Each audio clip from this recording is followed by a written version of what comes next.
Hello and welcome to the Moss Adams Virtual 2024 Building Opportunity Conference. We are pleased that you all have joined us here today, and before we begin, I'm going to play a brief housekeeping video.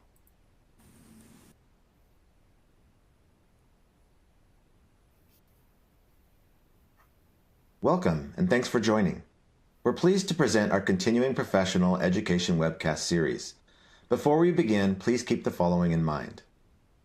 You can customize how you view our presentation and interact with the presenter. For better viewing, close all other applications and turn up your speaker volume. You can adjust window size and placement or enter full screen mode using the controls at the top right of the window or dragging the bottom right-hand corner to resize. At the bottom of your screen, you'll see a series of icons that relate to a different aspect of our session. You can download a PDF of today's slides from the Slide Deck and Handouts widget. You can ask questions by typing in the Q&A window and clicking Submit. We'll do our best to answer all questions or follow up via email. If you experience technical difficulty, refresh your browser by hitting the F5 key. Today's session offers 1.5 CPE credits.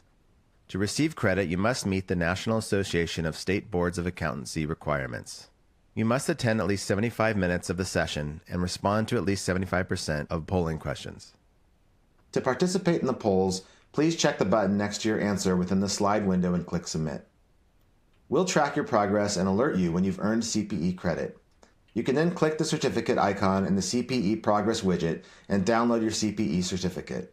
Don't worry if you can't download your CPE certificate today. We'll email you a copy in 2 weeks. If attending this webcast in a group, you must complete our group CPE attendance sheet, available in our Slide Deck and Handouts widget to receive credit. Please have all group members sign it and send only one sheet per group. CPE credit can only be awarded to participants registered as themselves and isn't available for participants who view the on-demand version. This presentation is not legal, investment, or accounting advice. We encourage you to seek the counsel of a professional service provider to apply this content to your specific circumstances.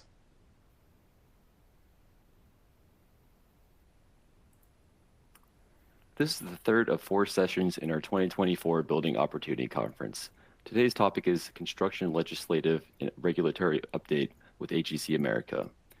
I would like to introduce today's moderator, Aaron Falk. Aaron is leader of our national construction practice and has been practicing public accounting for over 20 years and provides accounting and business advisory services to construction companies around the nation. Aaron, I will hand it over to you. Thanks, Cole. Thanks for everyone for joining us today. Each year we host a Building Opportunities Conference to bring insight to our audience around emerging trends impacting various industries within the built world. We hope you find today's presentation valuable and helpful as you shape your strategies going forward. And of course, we hope you appreciate the CPE credits. Now I'd like to introduce you to today's presenters, Matthew Turkstra and Alex Etchen. Matthew Turkstra oversees all issues related to taxes and accounting for the construction industry with members of Congress, the administration, and our AGC members. Matt oversaw the AGC advocacy effort during the consideration for the Tax Cuts and Jobs Act and Congress's response to the COVID-19 pandemic. He's been a huge advocate for the AGC and the construction industry, and in those advocacy efforts, it has resulted in many positive outcomes for our industry. Alex leads the AGC government relations efforts on Capitol Hill. Before being named Vice President of Government Relations, he served as a Senior Director for Infrastructure and Advancement at the AGC. Today's session promises to be insightful, slightly disturbing, I would say, and hopefully very, very helpful to you as you think about the future of the construction industry, where the legislature may be going, where our government leaders may be taking spending and other areas of emphasis. With that, Alex and Matt, I'll hand it over to you. Thank you, Aaron, and hopefully it's not too disturbing, but we are going to give you a advocacy update, everything that the construction industry is facing on the legislative, regulatory, and litigation front, and also give you kind of an election outlook. But I believe we're going to first start with a poll question, so I'll kick it over to you, Cole. Thank you. For our first polling question, we have, what industry do you represent? A, construction, B, architecture, C, engineering, D, real estate, or E, other. And as a reminder, the polling questions are located on the slide, so please make sure you have your slide window open.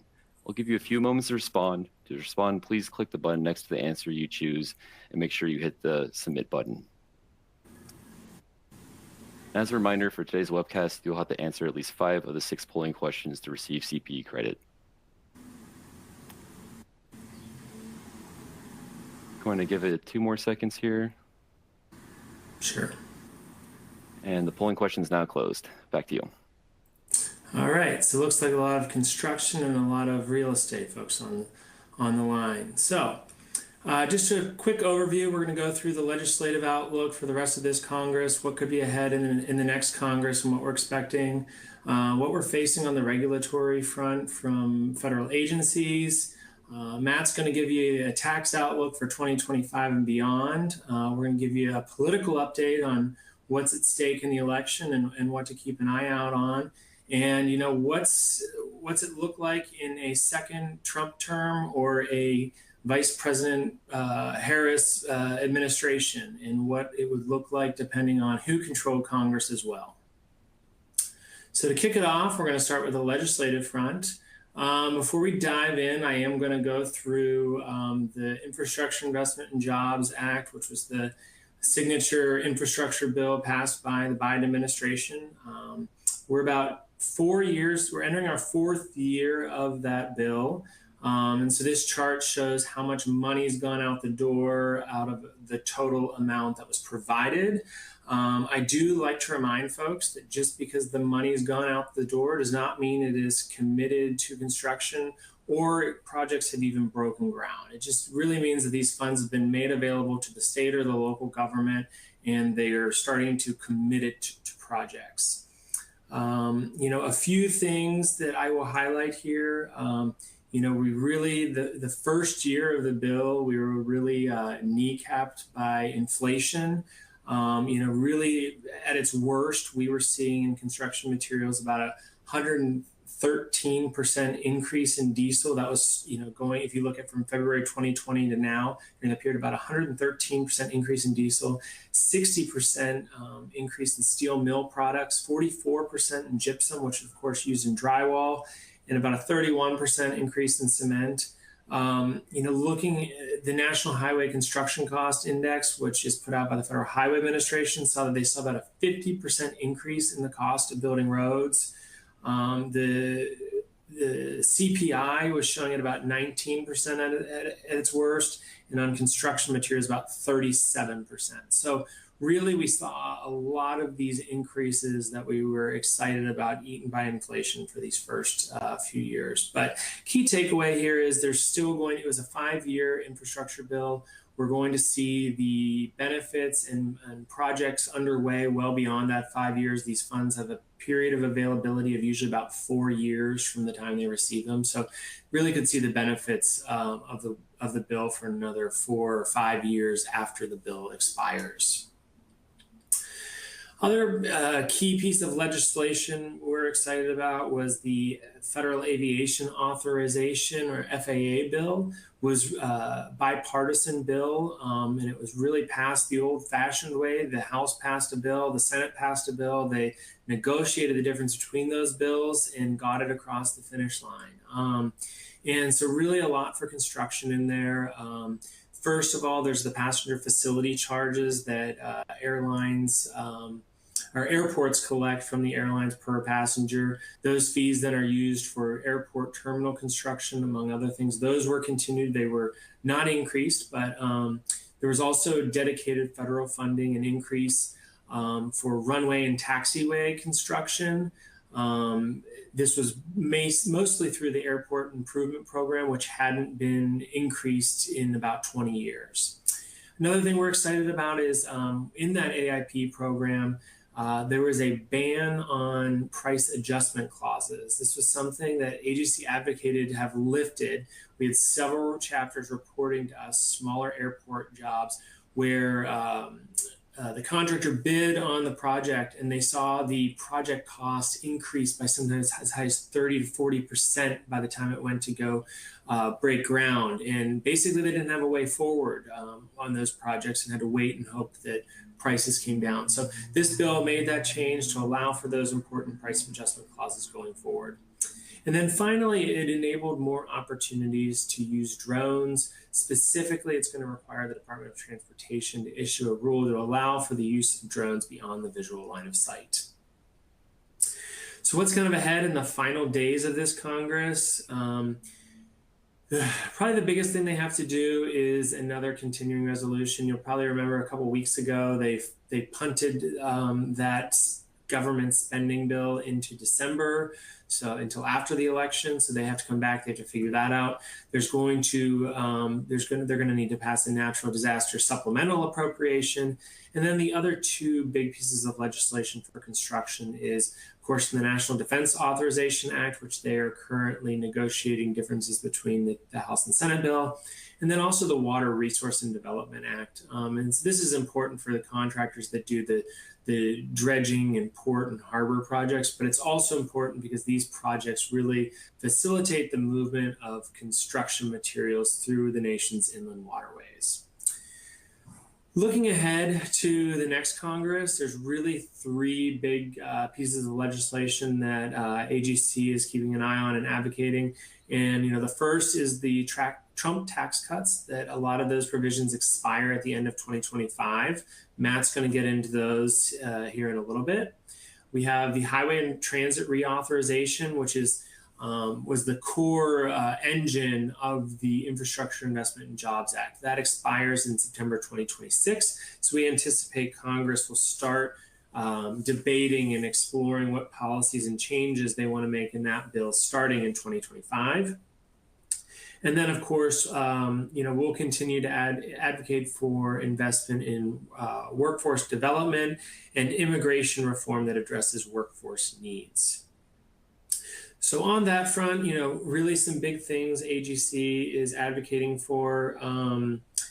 Current legal immigration visas exist for seasonal workers or H-2B program, and for seasonal agricultural workers, H-2A. And highly skilled H-1B, but there's really no legal option for lesser skilled immigrants to meet current or projected future workforce needs in construction. We're also pushing to extend temporary protected status and deferred action for childhood arrivals or DACA work authorizations that face a legal threat by the courts. And finally, ensuring that the H-2B visa program remains a viable option for construction. Matt, you want to take it from here? Yeah, thanks, Alex.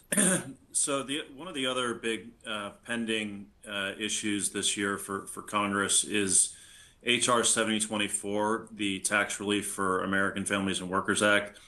This was the bipartisan agreement that passed all the way back in February out of the House of Representatives.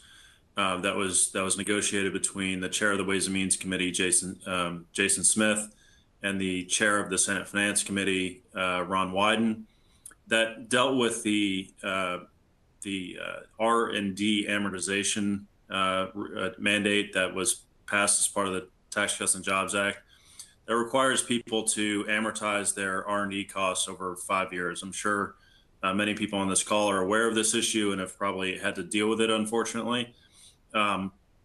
But we certainly heard about it at AGC, and we spent a lot of energy trying to get this bill over the finish line.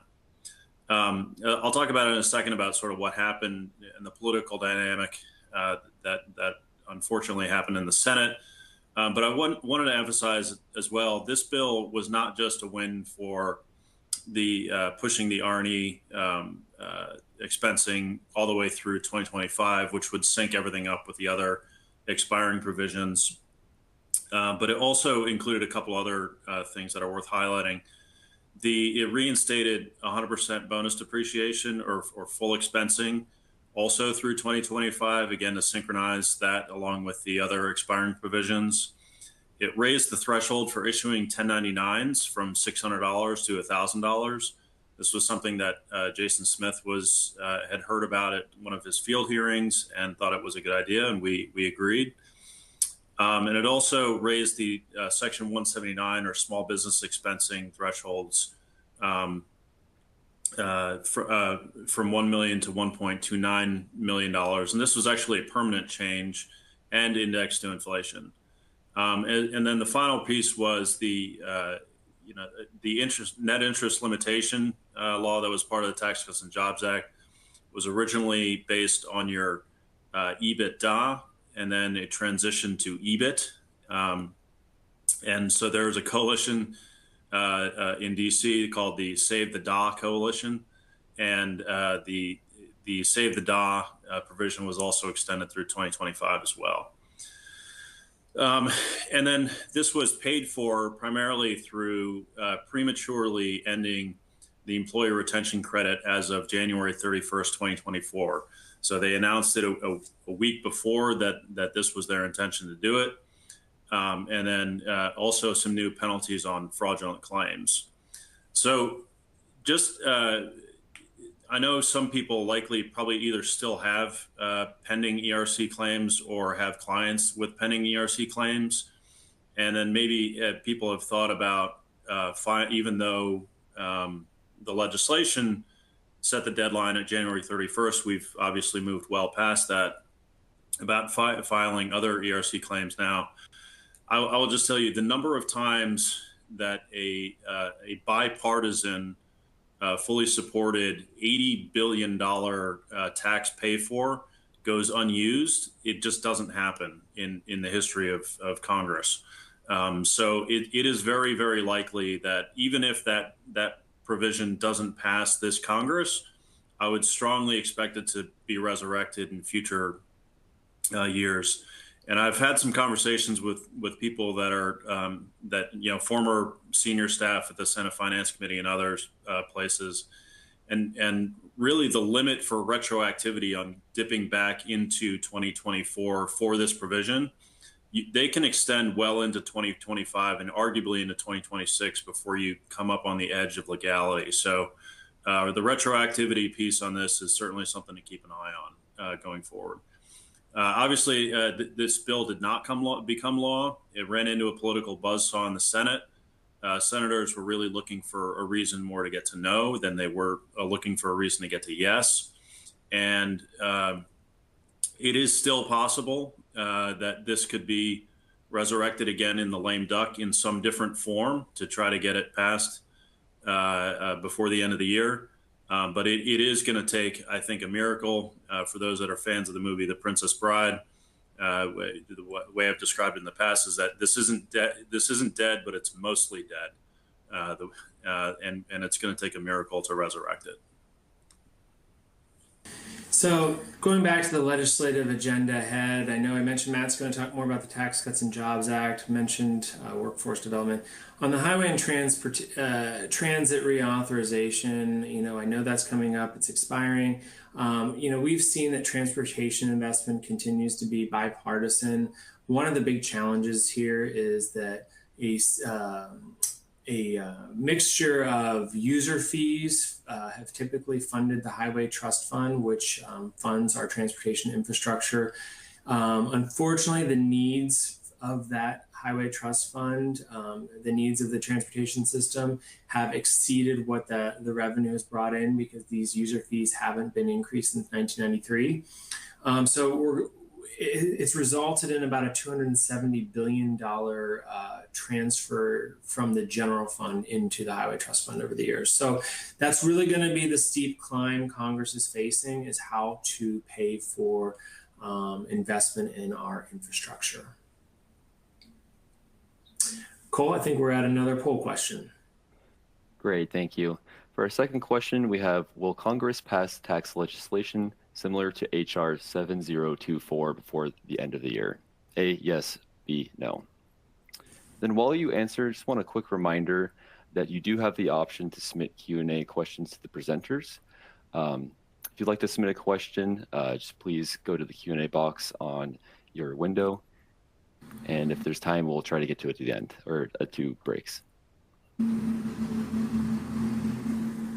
gonna give about 5 more seconds here.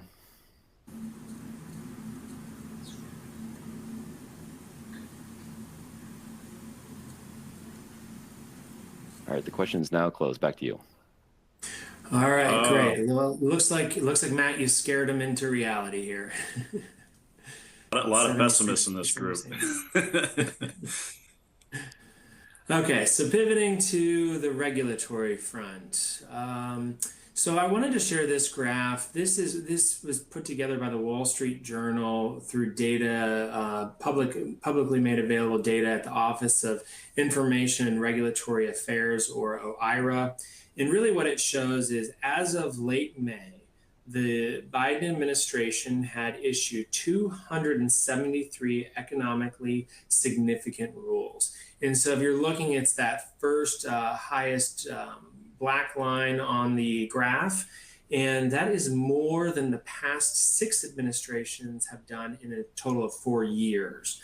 And I will highlight part of that is because you've probably heard about the Congressional Review Act, which is Congress's ability to block rulemakings done at the 11th hour by a previous administration. This was something that the Trump administration used in 2017, and congressional Republicans who controlled government to roll back a lot of the late Obama administration rulemaking. So this really caused the Biden administration to go hit the pedal to the metal and get these out in April and May to ensure that that look back would not be triggered in a new administration. This, which we mentioned that this is, there's been a regulatory onslaught. These are the regulations at the various agencies that AGC is either supporting, opposing, or monitoring. We're not going to go through all of these, so do not panic. But we are going to start this regulatory session by going through kind of what the regulatory process or rulemaking process looks like. And so starting here on the left, no matter what the regulation, when it comes out, it's always based on statute. Congress has provided some form of authority to the agency to write a rule. Sometimes those statutes are old, sometimes they're arguably weak or vague, but it doesn't matter. There's always a statute, something passed by Congress that enables the agency to issue rules on that topic. Down here, there's a box in gray. These are kind of what we call the influencers of rules as well as Congress. So these can be petitions by non-government entities, petitioning an agency, writing to them saying, you know, we think this material is dangerous and you should list it as a hazardous material. It can be influenced by executive orders. These are executive orders signed by the White House. And, you know, on construction, we've seen a lot of them on the labor front and also on the environmental front, particularly around curbing emissions. And then, you know, again, I mentioned that sometimes these statutes are very broad, vague, or outdated. So the agency proposes a rule, groups and stakeholders are able to weigh in on that proposed rule, and they respond and issue a final rule. Now, here's where it can get tricky. Once the rule goes final, there is down here in the bottom right, the Congressional Review Act, or CRA as it's often called. And this is Congress's chance to disapprove of the rule. So the disapproval, it's a formal procedure. It goes through both chambers of Congress. If it passes, it goes to the president. You might be saying, well, what a waste of time. You know, why would the President Biden, you know, sign something blocking his own administration's rules? And you're right. All of these have been vetoed. However, the courts often cite these CRA votes in Congress whenever they block a rule, and will say, you know, even Congress agreed, and there's proof in this CRA vote. So I just mentioned the courts. So the courts can do one of 3 things as well. They can uphold the rule, which means it takes effect. They can block the rule, which it blocks it from taking effect. Or they can remand the rule back to the federal agency with instructions on how to clarify it. So I'm going to walk through now some regulations or some proposed regulations that we've seen that are impacting the construction industry. So the first was an effort to have discarded polyvinyl chloride, or PVC, discarded PVC, designated as a hazardous material. This really started, I mentioned there's always the statute here, like what did Congress do to enable EPA to even consider something like this? And it really came back to the Resource Conservation and Recovery Act in 1976, which tasked the Environmental Protection Agency with protecting human health and the environment from hazardous waste disposal. So this really started in 2014 when the Center for Biological Diversity, or CBD, petitioned the EPA to classify discarded PVC as a hazardous waste. AGC was immediately concerned with this. We believe that there's not enough studies out there, not enough data to show a justification for this. In fact, in these studies that the CBD and these groups like Beyond Plastics point to, their own studies that they commissioned even say more data is needed. So what happened was they petitioned the EPA in 2014. EPA did not respond to this formal petition, and it was brought as a legal settlement in federal courts because they didn't respond. And the courts directed EPA to assess the toxicity of PVC. So this is what you often hear called a sue and settle, where basically a group sued the agency, and as a settlement, they had to explore the toxicity of PVC. At the end, we were the lead construction agencies. We activated our members, and then they sent in over 2,000 comments to the EPA on this. And finally, in April 2024, EPA denied the request. Pivoting now to permitting reform. So this, again, if you're looking back at what was the statute here, this was the National Environmental Policy Act, or NEPA, that was provided by Congress in statute in 1969. Recently in 2023, the Fiscal Responsibility Act, which was the legislation to increase the debt ceiling. The way they got Republicans on board was they made reforms to NEPA, the first reforms in over 40 years. Really, it sets some limits on NEPA reviews, like things like page limits, time limits for agencies to review these documents, and it directed them only look at the technically and economically feasible project alternatives, clarified that NEPA wouldn't apply when there's minimal federal funds used. Flash forward, they passed this in May of 2023. In this year, the Center for Environmental Quality issued a rule to provide the update to this law. And instead of making it simpler, they actually added requirements to NEPA, requiring agencies to consider environmental justice impacts and climate considerations. They also, NEPA was always a procedural process, and it now essentially is encouraging regulators to tip the scale in favor of certain project alternatives.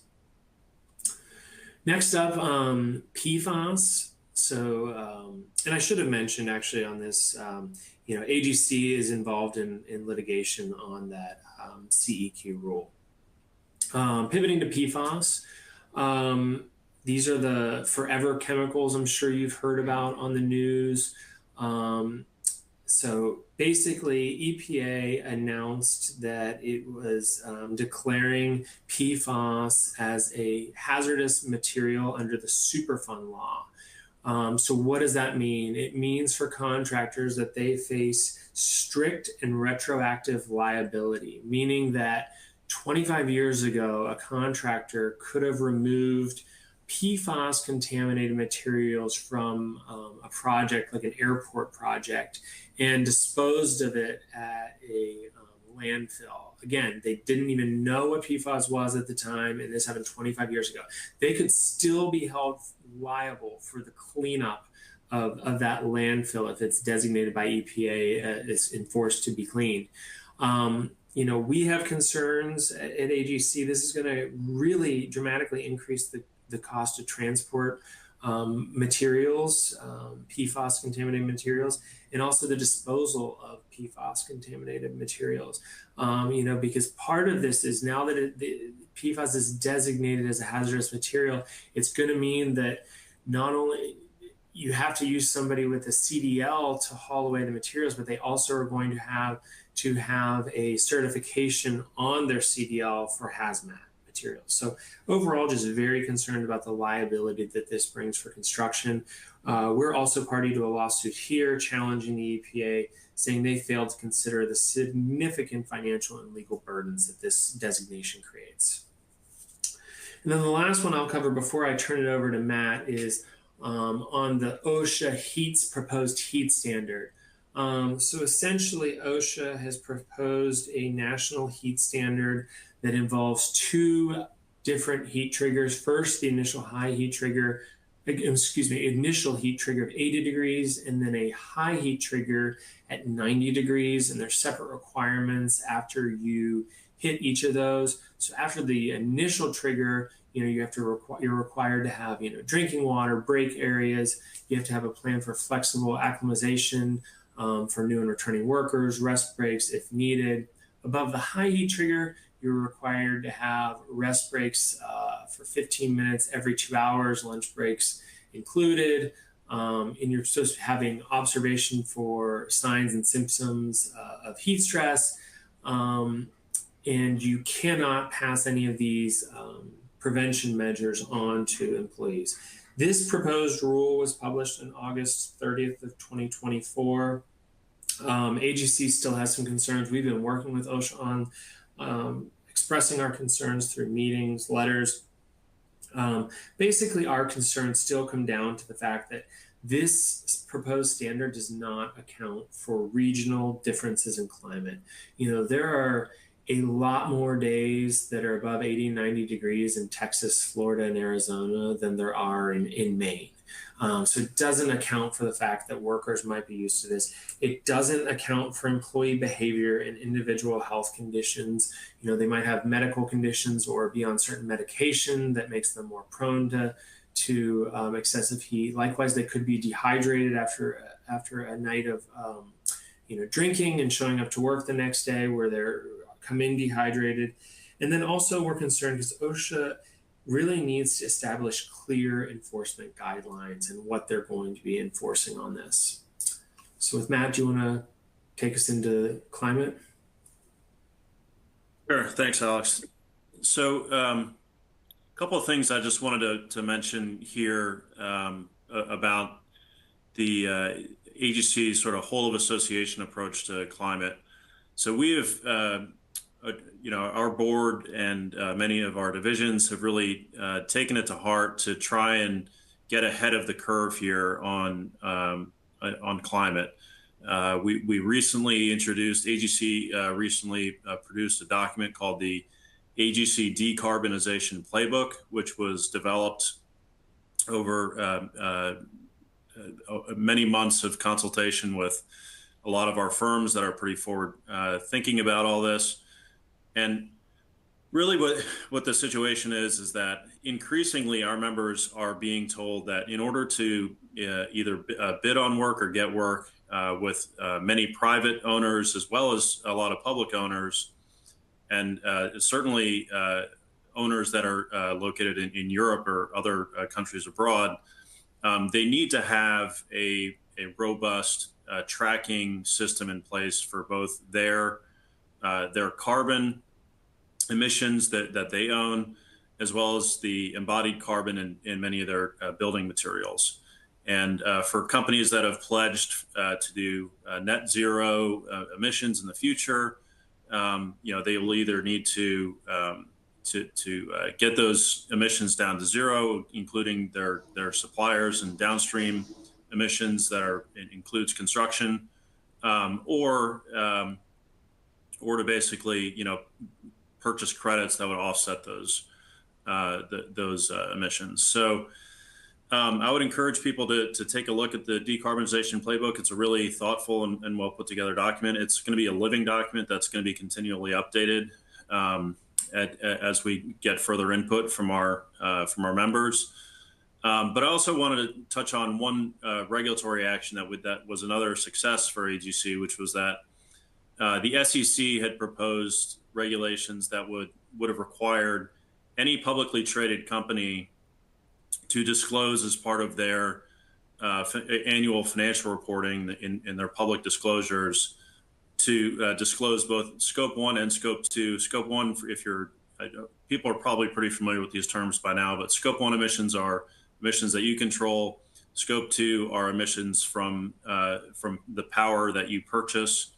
And then scope 3 are the downstream emissions for your suppliers and whatnot. So the SEC was going to require not just scope 1 and scope 2 emissions, but also scope 3 emissions to be disclosed as well on their 10Ks and other their other financial disclosures. And that created a bit of an uproar. Basically, what it would have meant is that for any construction company doing work for a publicly traded company, it would have been a de facto carbon tracking and disclosure mandate on those companies. So we did get involved. We did file some pretty extensive comments, talked to both Congress and the regulatory agencies about this, about this and the problems that it would create, mostly just because people were just completely unprepared to do this. They may be sometime in the future, but with the time horizons that they were anticipating in the rule, certainly was nowhere near the amount of time necessary to get those reporting systems in place. So fortunately for everybody, the final rule came out, and we were able to knock that back. So while publicly traded companies will have to disclose scope 1 and scope 2 in the final rule, scope 3 was considered optional.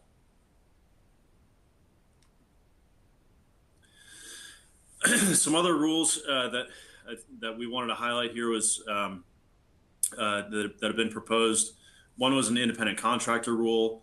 For those of you that are familiar with California, this very much tracks the ABC test in California.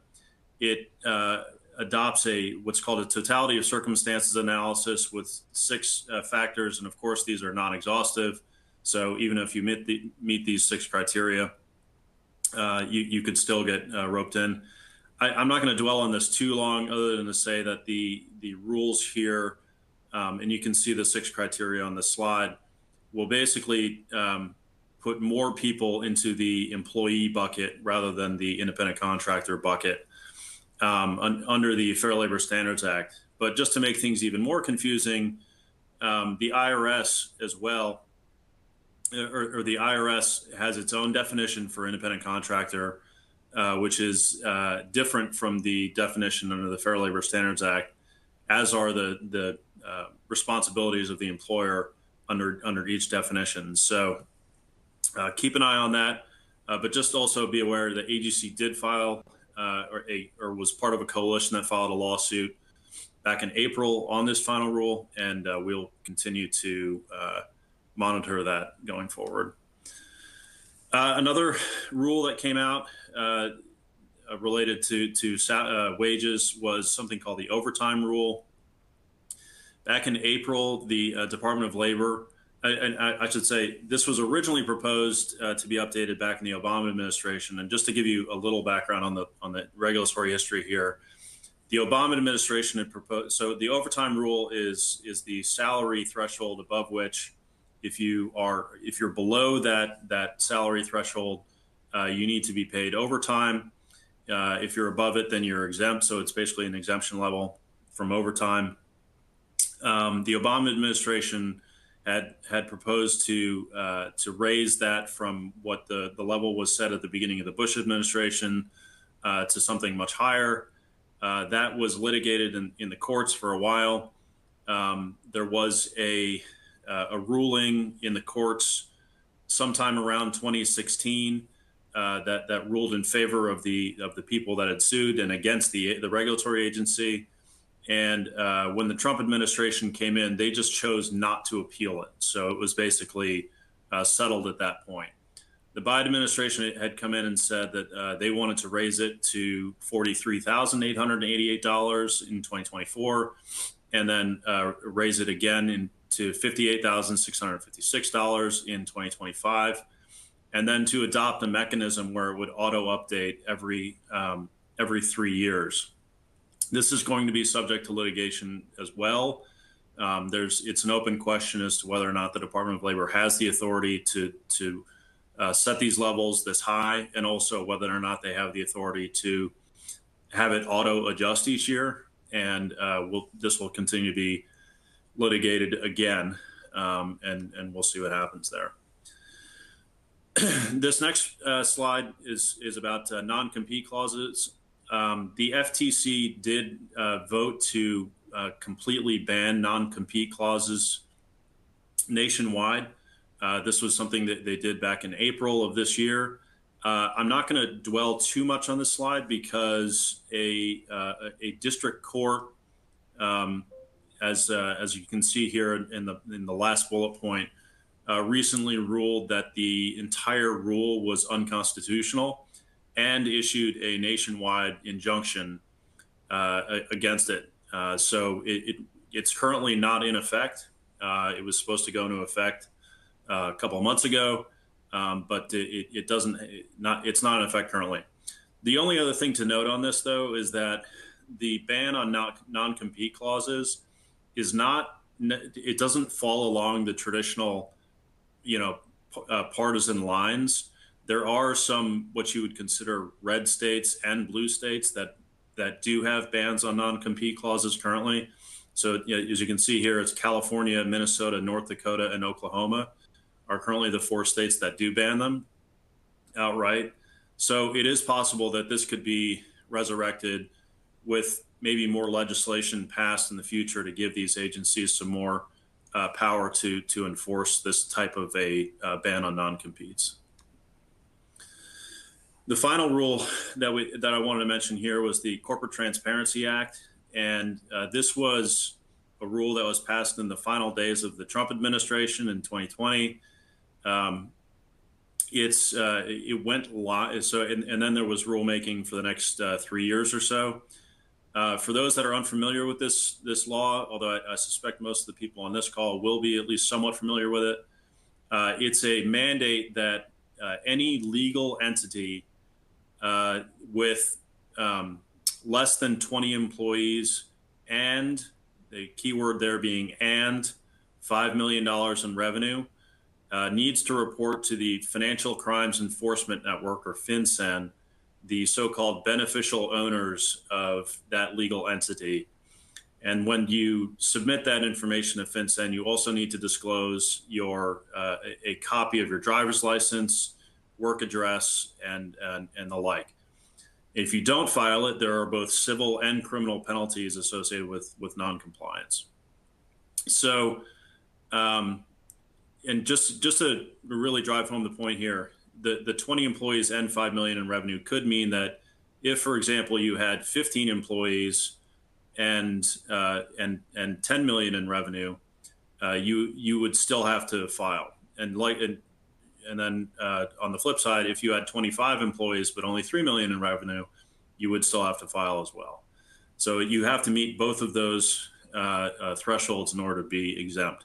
This is entirely focused on small businesses. It was originally created to go after money launderers and the like, to try to pierce the veil of corporate entities to get through to the sort of true owner, the owner behind the power on these types of entities, these shell companies. But we have argued that it's a really poor way of doing it because criminals are likely not to comply.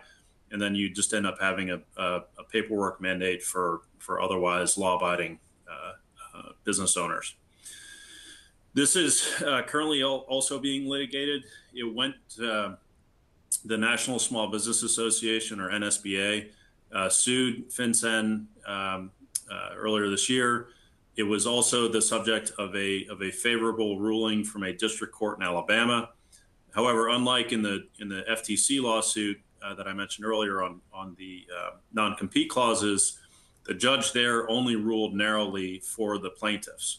So so if you are a member of NSBA as of the date of the ruling, which was I think it was May 13th here, it looks like. then if you're a member as of that date, then you could be, then you're exempt, but it's only for those members, and you cannot join proactively. So sorry if you think you want to just join NSBA to try to get exempt from this requirement. AGC did co-sign on to an amicus brief supporting the plaintiffs in this case. But in case that it's not that ruling, and it's currently being appealed to the 11th Circuit, the 11th Circuit heard oral arguments earlier this month. But in case that it's not resolved before the end of the year, just be aware that the deadline for existing entities to report to FinCEN is December 31st, 2024, or midnight of that day on January 1st, 2025. You have to go into FinCEN, you have to identify your beneficial owners. And just because you think you're a large company, you may be exempt from this, just remember it applies to any legal entity. So if you have a subsidiary that's a small, a small legal entity within your broader company that fits that criteria, that you'll have to figure out the beneficial owners for that as well. For example, I mean, this is not relevant to construction, but for things like homeowners associations or condo boards, they're now having to scramble to try to figure this information out as well. For new entities that are started up, you have 30 days from the date that the entity is created to get this information into the system. So existing entities, the deadline's the end of the year. New entities, it's 30 days from the date of creation. And then you also have 30 days to fix any errors that you discover, or if there's a change in information, like for example, if your driver's license, you get a new driver's license, you have 30 days to resolve that as well. So that is the CTA. And the last one we're going to go over is the National Labor Relations Board Joint Employer Rule. And I'm not going to spend a ton of time on this because AGC successfully challenged this rule and a judge blocked it from taking effect nationwide. But previously, the NLRB maintained that separate entities are considered a joint employer only if they share direct control over or co-determine essential terms and conditions of employment. But this rule would have essentially allowed the joint employer finding based on only indirect exercise of control or mere reservation of control. So really, contractors could have become responsible for employment policies for unrelated subcontractors, and they were really left unable to predict when joint employer relationship existed. But again, this was successfully challenged by AGC and blocked from taking effect nationwide. Before we move on from the regulatory front, I wanted to really close with the Chevron decision. I'm sure you've heard about this. This got a lot of attention nationwide. It's really going to impact rulemakings going forward. And it's really going to say that it says that judges aren't required to defer to agencies' rulemakings where statutes are silent or ambiguous. So it's really going to mean moving forward that there's going to be a lot more litigation on rules that are based on weak or old vague statutes. And agencies are really going to have to provide a strong justification for their rules. So in addition to the expectation, there's going to be a lot more litigation in courts going forward. We also are using this ruling in subsequent litigation to challenge rules, but we also think that, Congress is going to start holding hearings on some of these rules that are based on vague or outdated statutes.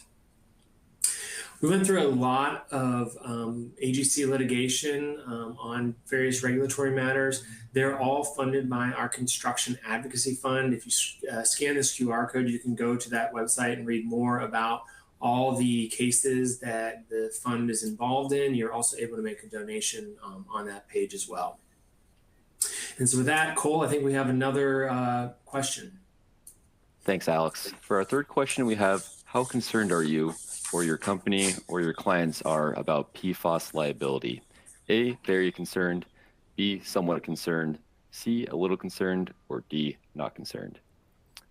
And then as another reminder, you will have to respond to at least 5 out of the 6 polling questions to receive CPE credit for today's webcast.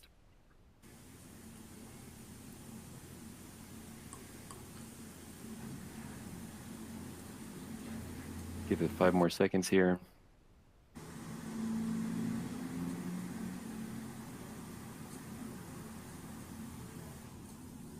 Question is now closed. Back to you. All right, so kind of mixed response from folks. I think before we move on to the tax, we're going to open it up and see if there's any questions from the audience. So I think for our first question, what is your proposed alternative solution to moving and disposing of hazardous materials?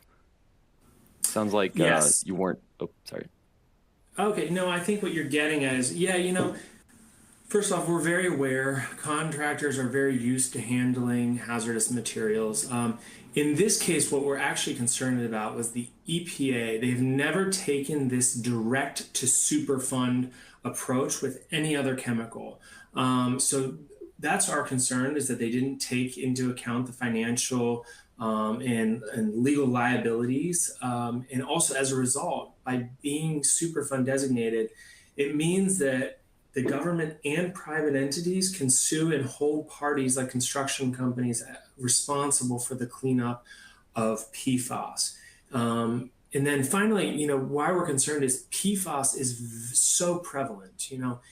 There are PFAS contaminated materials in airport projects, military-based projects, but then even a lot of roadway construction projects. And it's because of that AFFF foam that you've heard about that's used to put out these fires. So yes, I mentioned it's prevalent on military bases and airports, but any roadway that's had a major first responder response is probably contaminated with PFAS. Great. And then for our second question, can you clarify the measurement period for the inflation figures presented earlier, i.e. the diesel fuel increased 113%? Yes, so that was inflation measured from February 2020 to about February of 2024, and that was at its worst. So that is certainly not what it is today, but that was at its worst. Using that to make the point that a lot of the added increase, for example, in the infrastructure bill, states for their highway funds were getting a 30% increase what they were getting in the past per year. And using that to explain why those dollars didn't go as far as folks had hoped. Great. And then we had another question come in asking, is there bipartisan support for increased infrastructure spending? What do you see as the most significant hurdle? Sure. The short answer is yes. However, I think over the debate over what is infrastructure spending is where you're going to see a lot of debate. If Republicans took control, you're going to really see wanting to focus the spending on traditional infrastructure like roads, bridges, and some transit.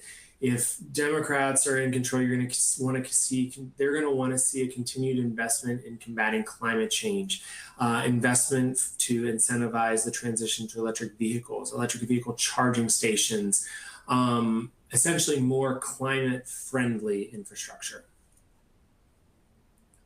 So with that, do you want to continue us on, Matt, and talk about tax?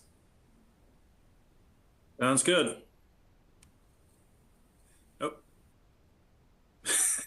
Sorry, I think we both hit next here at the same time. Okay, so I did want to spend a little bit of time talking about the sort of origins of the Tax Cuts and Jobs Act in a way to kind of frame the debate for 2025, and also just to show just how much work actually went into the 2017 tax law, and to contrast that a little bit with what we're going through right now. So you can really kind of start this almost whenever you want. There was the Tax Reform Act of 1986, which was the sort of last major effort at tax reform. And then some subsequent changes that were made over time to the tax code. But the kind of the genesis of the modern reform movement in the tax code, at least as I'm going to kind of say, in my opinion at least, really began back in 2005 with President Bush creating a bipartisan tax reform commission. It was chaired by Senator Connie Mack and Senator John Breaux, so a Republican and a Democrat, and they looked at a number of different options, kind of tried to address some problems with the code. I'm not going to dwell too much on this other than to say that it is interesting that a lot of the recommendations that were in the Breaux-Mack commission kind of set the tone for the direction of where tax reform was going to be headed all the way back in 2005 when this report was made, or when this commission made its recommendations. But it took a long time subsequently to get there. In 2006, the Democrats took control of the House of Representatives after President Bush had enjoyed unified control for the vast majority of his first term and a little bit into his second term. But there were some other things that kind of went on in the background here. Paul Ryan introduced a somewhat famous or infamous, depending on your perspective, document called the Roadmap for America's Future. President Obama ran for re-election in 2008, or ran for election in 2008, pledging that he would not raise anyone's taxes earning under $250,000. But there were also some pretty significant things that were going on at the same time, like the banking crisis, the Great Recession, the global financial crisis, and so on. And not to mention the war in Iraq. So it got put to the back burner a little bit. But then, beginning in around 2011 or so, there were yet even more commissions and committees. After the Republicans kind of captured the House in 2010 with the Tea Party wave, there was an increased focus on tax reform as a means to try and reduce the debt and deficit. President Obama eventually agreed that all of the 2001 and 2003 tax cuts, with the exception, or would be extended for 2 years after Republicans swept the House and Senate in swept the House in 2010. There were some more. There was the Simpson-Bowles Commission. I joked earlier to some other people that we, in the tax community, we kind of joked that they ran out of euphemisms for what to call these different groups of things. There was the Super Committee, the Simpson-Bowles Committee, the Treasury Department framework for tax reform, and so on. In 2012, was when the Bush tax cuts were finally resolved permanently. 82% of the Bush tax cuts were eventually made permanent to reset the baseline. This was important because we didn't know which baseline we were going to be operating off of to try to figure out whether taxes were going to go up or go down. In 2013, you added another bipartisan effort to go through tax reform with Senator of or Chairman of the Senate Finance Committee, Max Baucus, with the Chairman of the Ways and Means Committee, Dave Camp, going on a road show around the country to try to drum up additional support for tax reform. And then also going on in the background was a group called the OECD, or the Organization for Economic Development, that was very concerned about something called base erosion and profit shifting. So they developed something called the OECD BEPS project, which was going to try to combat basically the race to the bottom, as they saw it, flight of capital trying to go towards low tax jurisdictions, and what they could do to try to combat that from a global standpoint and try to prevent the base erosion and profit shifting that have been taking place. In 2015, there was another chance to reset the baseline with something called tax extenders being made permanent. The tax extenders is a term that DC typically uses, where it's temporary provisions that just kind of get extended in perpetuity. The 2015 PATH Act kind of took a look at which provisions that were expiring and annually extended were worth making permanent, if there were any tweaks that needed to be made to those, and also if there were any that were just had lived past their use by date and should be discarded. So, and that kind of led us all into the discussion about 2017 and the creation of the Tax Cuts and Jobs Act. So again, it's not really, I don't want to, dwell on this too much, but just to show that there was an awful lot of historical work that went into the 2017 tax law before it finally became law. It was well over a decade's worth of work with commissions and committees that had examined this in depth, looking at all different problems that we're trying to solve. Ultimately, that the corporate rate was too high, and you'd had this capital flight, internationally, where people were, you had these corporate inversions, people redomiciling U.S. companies in Ireland and other places. That was really causing problems. And so the question now, I think, is for 2025, as we approach these expiring provisions, what is the historical parallel that we're looking at? Is it 2010, where everybody holds hands and agrees to kick the can down the road for 2 years? Is it 2012, where we just decide to make everything permanent with a few exceptions? Is it 2015, where with the PATH Act, where they looked at all these as extenders, tried to make tweaks where you could, try to allow some things to be extended permanently and allowed other things to expire? Or is it 2017 again, where we're going to be looking wholesale or at more wholesale changes? And the answer, I think, at least, is I think we're in a 2015 environment here. If you think about the expiring provisions from the TCJA as basically the world's largest extenders package, where they're going to try to make tweaks around the edges. But as far as resetting the terms of debate around trying to do a much broader wholesale rewrite of the code, I just don't think that's in the cards this time.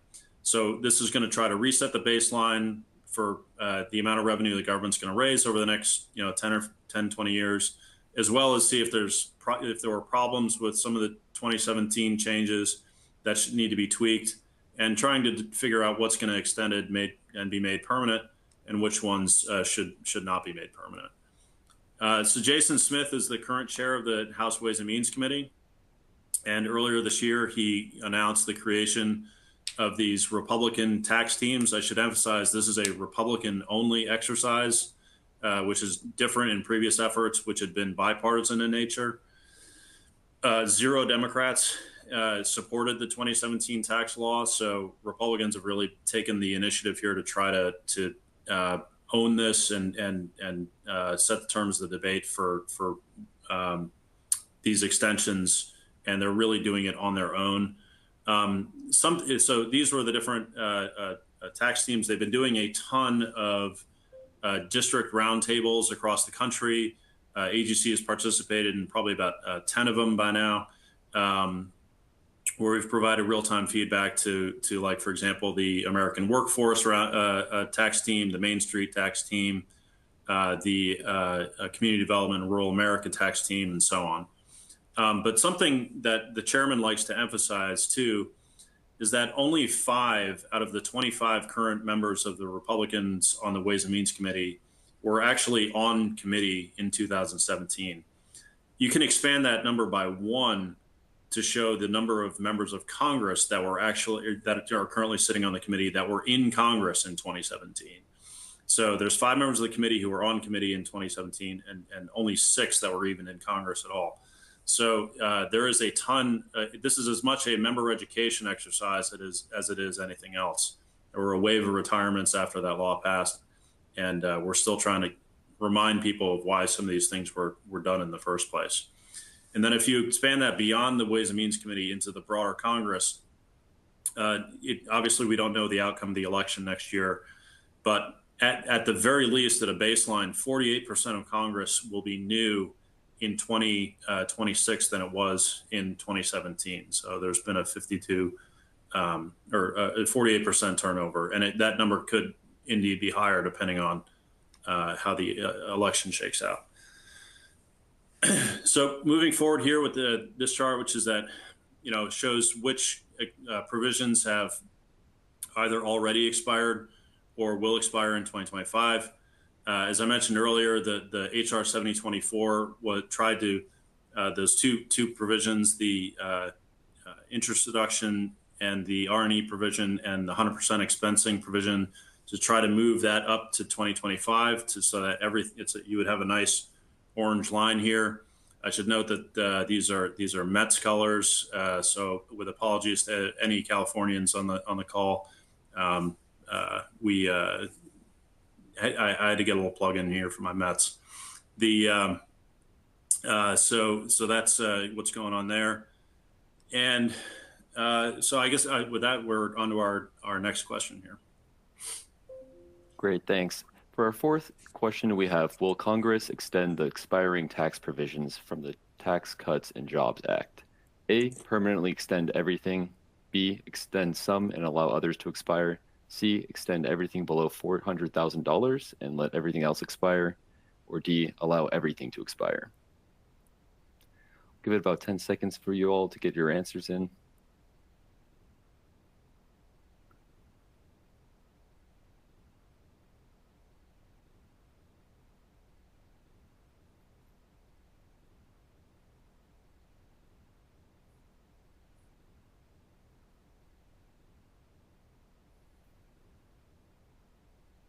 The question is now closed. Back to you. All right. I agree with the crowd here.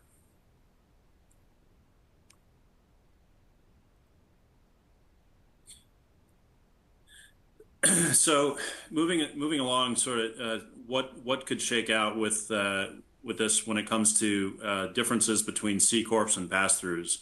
Some of the things that are potentially on the chopping block with the expiring provisions are the Section 199A qualified business income deduction that expires.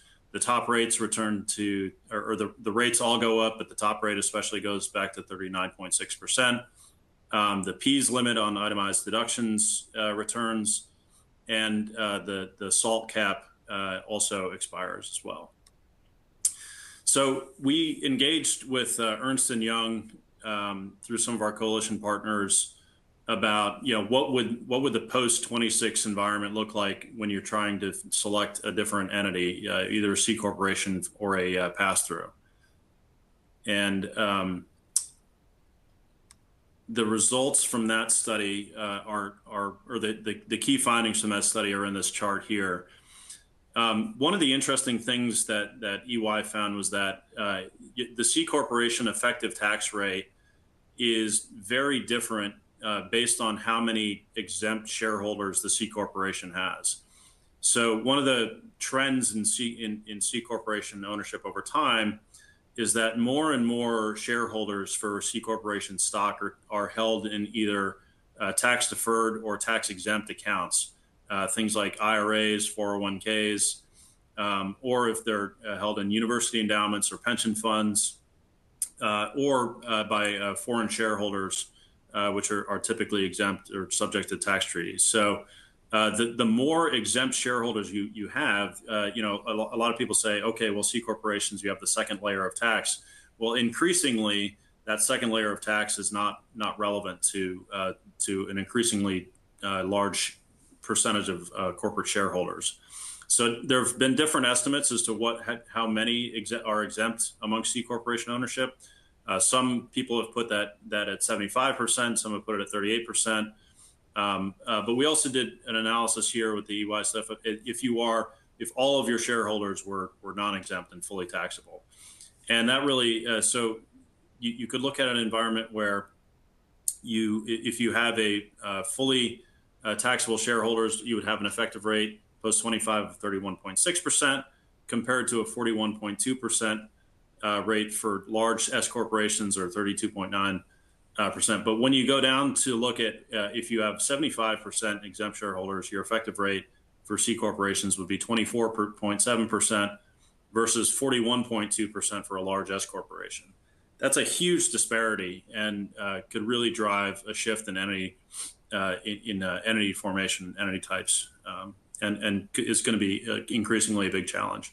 But the bottom line, as far as we're concerned, is that if you look at the 27% for the average pass-through currently versus 32.9% post 2020 or in 2026, that's a 20% tax increase on the vast majority of business owners in America. So as far as our messaging is concerned, we want to avoid a 20% tax increase in 2026.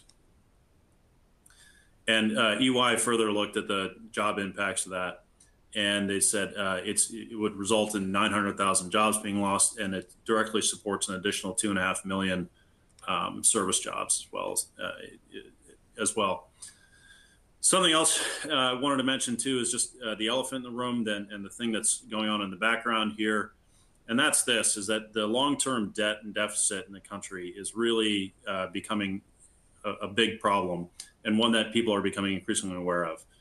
This is the chart for the long-term budget forecast from CBO about the projected size of the debt and deficit. As you can see, it's not great, to say the least, and it really spiked post-COVID, and will just continue to go up as the entitlements really become a bigger and bigger problem.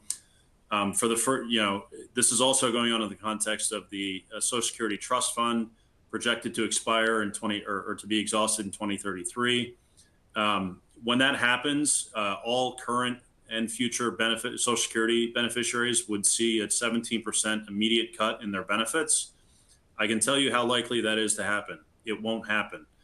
So the result of that is that it would likely just result in a general fund transfer, which actually makes this chart look even worse than it really is, because it doesn't account for the fact that this steep line going on the right here includes a 17% cut in Social Security beneficiaries, which we all know is never going to happen. So it actually looks worse than it really is. The same thing is true of the Medicare Trust Fund. That's exhausted in 2036. That would result in an 11% cut in payments to medical providers. Again, very unlikely to happen, which makes the deficit projections look even worse. When you combine this all together, you're looking at, these are the price tags on the right. If you go back to that chart that we had earlier, the price tag associated with extending all these policies permanently. And if you were to total it all up, this is a projection by the Center for Responsible Federal Budget. It's about a $5 trillion cost in extending all these policies. So to the extent that we have a bad deficit, debt and deficit projections, and extending everything, and this would arguably make things worse from a debt and deficit standpoint. How do you address that? So we think that there will very much be a conversation about trying to keep the cost of these extensions down.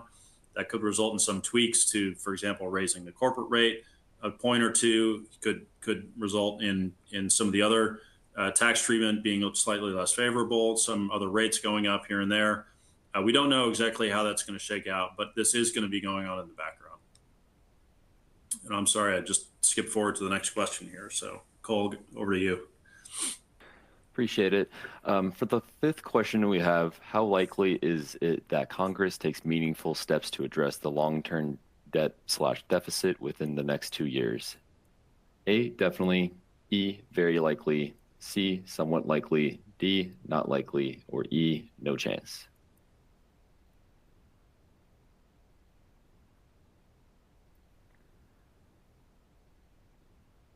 And as a quick reminder while you answer, you must answer 5 out of the 6 polling questions to receive credit for today's webcast, and we have 2 questions left in the webcast, including this one. I'm going to give it 2 more seconds here. Polling question is now closed. Back to you. Okay. So we had a question break here, but Alex, I'm actually going to suggest that we try to get through the next section here because we only have about 15 minutes left. So I'm going to turn it back over to you. Okay, so pivoting to the 2024 election, overall majority of voters still say the country's on the wrong track. They're not better off, and they're actually worse off financially than they were 3 years ago. Economy continues to poll as the top issue for voters, followed by healthcare and Supreme Court appointments, closely following that first one. In terms of trust on the issues, again, if you're thinking about this from, state by state, particularly the 8 battleground states that really matter, you're looking at, where the various candidates stand on the issues. They continue to trust former President Trump more on the economy and immigration. Once President Biden dropped out of the race, there was an enthusiasm polling that skyrocketed among Democrats and independents for Vice President Harris. Overall, Democrats are more enthusiastic about their nominee than are Republicans with Trump. But at the end of the day, voters still hold an unfavorable opinion of both of these candidates. Let's get this slide again. We already talked about enthusiasm. So if you're looking at the 2020 presidential race versus today, just based on changes in populations, Trump actually picks up 3 electoral votes in 4 years. And as a reminder, really looking at a few key states. So, the national polling is really not the best bellwether here. You got to look at the polling in these toss-up in lean states. Really we're looking at Arizona, Nevada, Wisconsin, Michigan, Pennsylvania, North Carolina, Georgia. Most people agree that the road to the White House is really going to lead through Pennsylvania. While one of them could win without winning Pennsylvania, it's a very tough path to get there. This just highlights here in 2020 that, it looked like an electoral landslide for President Biden, but it really came down to very small margins in a handful of these swing states, which is what these numbers here on the right show. No matter what happens, I think in both the House and the Senate, we're looking at pretty narrow majorities now and in the foreseeable future, next few elections. If the Senate does flip to Republicans, looking at a slim majority, if Democrats hold the Senate, slim majority.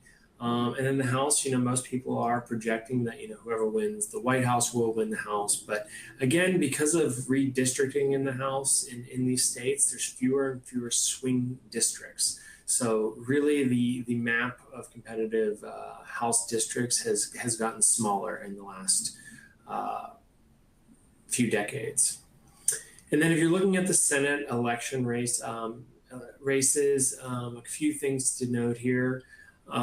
First off, the Democrats are really on offense very little. So they're trying to flip Texas and Florida. Otherwise, they are on defense in a lot of states, really working to defend the Senate seats in Pennsylvania, Ohio, Michigan, Wisconsin, Nevada, Arizona. West Virginia looks likely to flip with a very popular Republican governor running for Senate there. But then the other thing, we'll point out here on the Senate race is we're in a presidential election year, and it used to be very common to see split ticket voting. And for folks unfamiliar, that's when your state votes one way for president and then votes another way to the other party for your senators. And in 2016, we saw 0 states with split ticket voting. In 2020, we saw 1 state with Susan Collins, meaning the state went for Biden, but they voted for a Republican senator. So it's really going to be something that people watch here. You have John Tester running in Montana, but Trump's ahead by 20 points in those polls. Is John Tester going to be able to defy those odds? Likewise with Sherrod Brown in Ohio and looking at Arizona, Pennsylvania, and others. Again, this is just the layout of the Senate race ratings. I'm not going to spend any time here. House, again, we talked about. These are the toss-up seats versus the lean Republican, lean Democrat. And Matt, you want to talk about inflation? Yeah, just going back one slide, Alex. One way I've thought about it, I think it's pretty safe to say that if it's a big night for Vice President Harris, she's likely to take the House with her. Whereas if it's a big night for President Trump, it's likely that he will bring the House over the finish line as well. So I think it's likely that the House race, I think, will somewhat track with the presidential as I've kind of looked into it or thought about it. Um, last couple slides here before we get to more Q&A. One of the questions that I've been trying to think about is, if you take a step back and look at the performance of the economy, the U.S. economy post-COVID, it's really done quite well, certainly compared to peer countries and other either G7 or G12 or OECD countries. We have a lower unemployment rate. The GDP has increased at a greater rate. Inflation was very high, but it's back under control. What's the sort of explanation for why people continually feel so down about the economy when it's otherwise, especially compared to our peer countries, seems to be doing pretty well? And I think the answer, I saw this chart a couple of months ago and thought it was really revealing. Now, if you look at the cumulative effects of inflation on the economy, it's the highest since the Carter administration in the 1970s at 19.3%. That number has probably ticked up, 1 or 2 tenths of a point since the latest inflation data came up and this chart was originally created. So, I've called this the inflation hangover. I think people are just still just really have never forgiven the Biden administration for, fairly or unfairly, the voters perceive the Biden administration for sort of triggering the inflation that was set forth on the economy over those first 2 or 3 years of his presidency. And if you look at this chart as well, this is another chart that was put together by the Wall Street Journal. And again, it's a little bit old at this point. I think the blue line would have ticked up a bit since this was put together. But if you look at asset prices this is household net worth survey. In nominal terms, again, we're doing quite well, about on track with what things were people experienced under the Trump administration. But when you adjust it for inflation, it's actually for at least through 38 months or so of the Biden administration, people were still basically underwater compared to where they were at the outset of his presidency. So, James Carville, who was Clinton's economic chief campaign advisor in the 96 reelection, came up with a phrase, "It's the economy, stupid." So I've taken to saying, "It's the inflation, stupid." It really, I think this is kind of the Rosetta Stone for interpreting how people are thinking about the economy, is that they just really, really never got over the inflation that we experienced those first 2 years of the Biden presidency.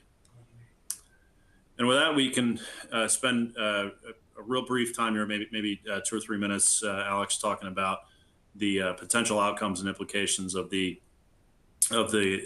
depending on what happens in the election, and then we'll get to some final Q&A here. Sure. So I can kick it off. If we see a Trump victory with a Republican House and Senate, I think you'll see a continued focus on judicial confirmations. You'll see a continuation from the first Trump administration with a focus on regulatory reform. He, if you remember, put a order out saying that you had to cut 2 regulations for everyone implemented. And I also think you'd see them go really big on permitting reform. There continues to be frustration with the length it takes to get through the environmental review and permitting process. If you see a divided government, I think, again, you'll see some kind of permitting reform. At the end of the day, even a lot of Democrats have a lot of green renewable energy projects that they want to see break ground, and they have recognized a need for permitting reform. And so that's kind of where on this issue the rub is. Democrats are ready and willing to do something on permitting reform as it relates to renewable energy projects, but less inclined to go beyond those types of projects. In terms of infrastructure, I already mentioned, I think the differences there will be that the Harris administration would focus really more on electric vehicles, funding for projects that mitigate climate change, focus on resiliency, whereas a Trump administration would focus infrastructure more on traditional roads and bridges. I think one thing that is that Vice President Harris has put at the center for campaign, I think one thing to keep in mind, she has not done an awful lot to differentiate herself from President Biden's agenda. But one thing that she has talked about quite a bit is housing. She wants to see or she set a goal for her first term, if she wins, of having tens of thousands of new housing starts. And there is coming together on the left a realization that there are some significant regulatory roadblocks to building new housing, and so you could see some movement perhaps on regulatory reform related to housing. And then one thing I'll add on the Trump administration, especially with a divided government there. I think that the two sides on there are just so far apart between Democratic leaders in Congress and the Trump administration. I don't think there's going to be that's going to be a very productive Congress under that outcome. But obviously, with control of the executive agencies, President Trump would still have quite a bit of ability to exert his agenda through executive action. So, with that, I think we've got one more poll question, Cole, and then we'll finish off with some more Q&A. Great. For our last question we have, what will the makeup of Congress and the White House be next year? A, unified Democratic control of White House and Congress. B, Democratic White House and divided Congress. C, unified Republican control of White House and Congress. Or D, Republican White House and divided Congress. As one final reminder, due to the proprietary nature of today's slides, we cannot share the deck publicly. However, a recording of the webcast will be available and sent to you after the live event ends. Give it about 3 more seconds here to get your answers in.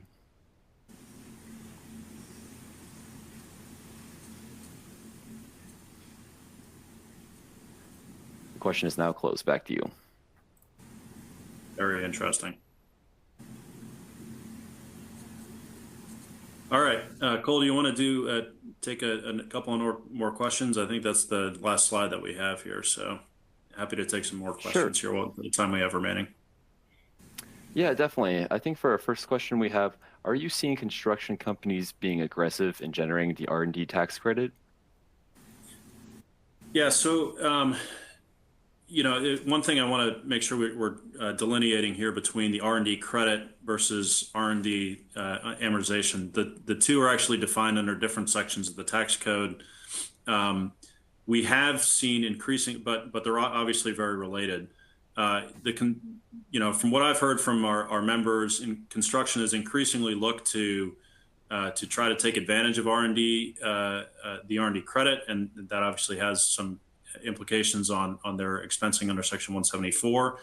But they're investing heavily in technology, either prefabrication, offsite construction, manufacturing facilities, drones, increasingly in AI and software development.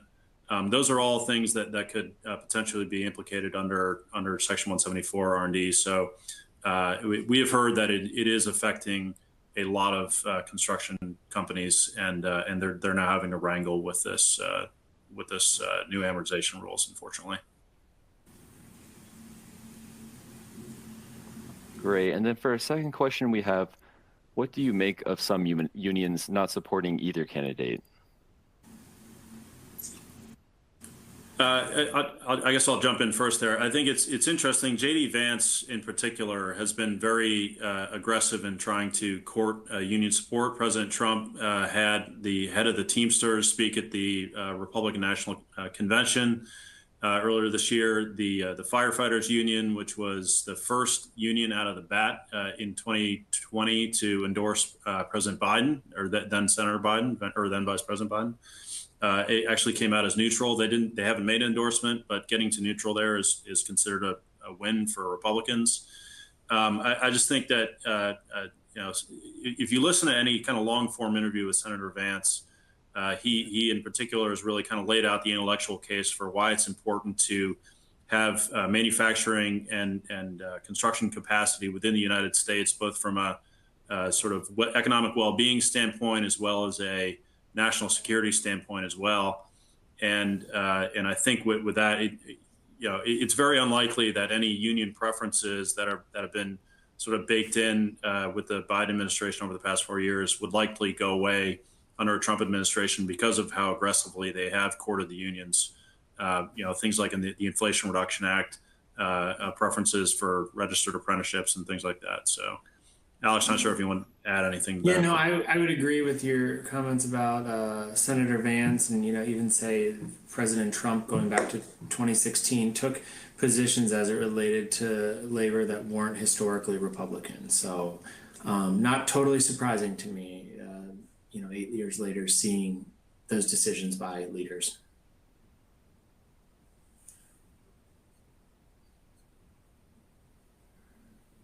Great. Well, we're at the top of the hour. Any closing remarks? No, just thank you for having us. Really appreciate the time and the opportunity. Awesome. Thank you to Alex and Matthew for an insightful economic update. To our audience, thank you for attending and joining our third session of the 2024 Virtual Building Opportunity Conference. We hope to see you at the next one on October 30th, which the session is Navigate the Shifting Landscape of Residential Real Estate. If you met all CPE requirements, your certificate is available to download now in the CPE Progress window. A copy will be emailed to you within 2 weeks should you have any difficulty downloading it now. And finally, here is a link to an online survey for today's presentation. Your feedback is always appreciated. Take care, everyone.